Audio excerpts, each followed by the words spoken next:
If you give us a play-by-play of what the driver does from the driver's turn to go on the track until they leave, what is a run-through of what they're going to experience? Okay, so like let's say, tomorrow morning, I believe our first session goes out at 8 o'clock in the morning, and let's just say the second session, if it goes out at 9:30, so here's what normally happens. About 15 minutes beforehand, we'll make a call around the paddock and let everybody know that in 15 minutes we're going to grid up.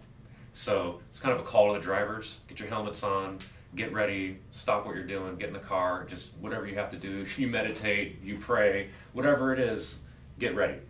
And normally about 5 minutes before it's time to grid, we'll make another call, let them know to get in the car, we grid them up. And what's kind of unique about being out here is that it's such a busy event that we kind of get to create this cool spectacle of bringing the time attack cars from one end of the paddock to the halfway point and kind of parade them through, which is kind of neat. And it's cool to bring them through all the drift crowd and all that, because to introduce that crowd to our scene and what these guys are doing, it's been pretty special. Bring them in, we grid them up out on track, and if 9:30 is the time, once it's 9:30, we give these guys to go. And they normally will spend that first lap or two as a warm-up lap, getting the tires ready, getting a feel for the track, finding their lines and such like that, and maybe even kind of positioning themselves, because we'll put anywhere from 15 to 20 cars out there on one session at a time, but we'll grid them up by their time. So theoretically, if you're in third place, you shouldn't be able to go fast enough to even catch up to the guy in second. But when they're out there doing those first two warm-up laps, amongst themselves, they'll kind of figure that out as well, because like I said, these guys aren't trying to beat each other, so they'll give each other the space in order to get that hot lap. So now on that second or third lap around, they're coming through, the start full speed, and now they're on their hot lap, and they're cutting every corner the best they can. They're looking for every line. They're maxing it out to the best they can, keeping their eyes on all the gauges, making sure that the oil pressure's not too high, making sure they're not going to burn the thing down.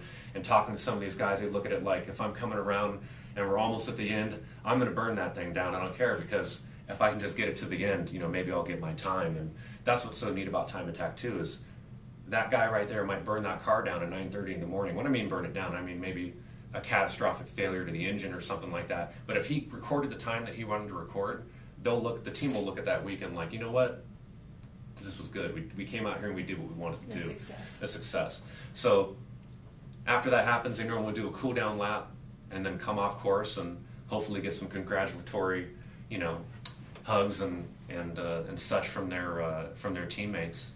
Or it's back to the drawing board.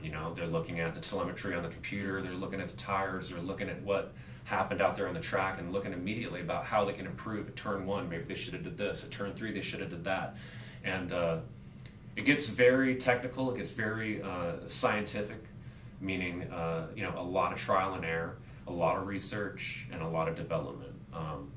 Kind of call it, and I mean this in a nice way, and that it's kind of like a nerd's motorsports in a sense, because you nerd out. You have to. And if you're not nerding out on this stuff and really, really investigating everything that you do and being okay with just making minor changes, the guys that are okay with doing that, those are the guys that are the fastest guys normally. It's not the cowboys that just come out there and get lucky. Not normally.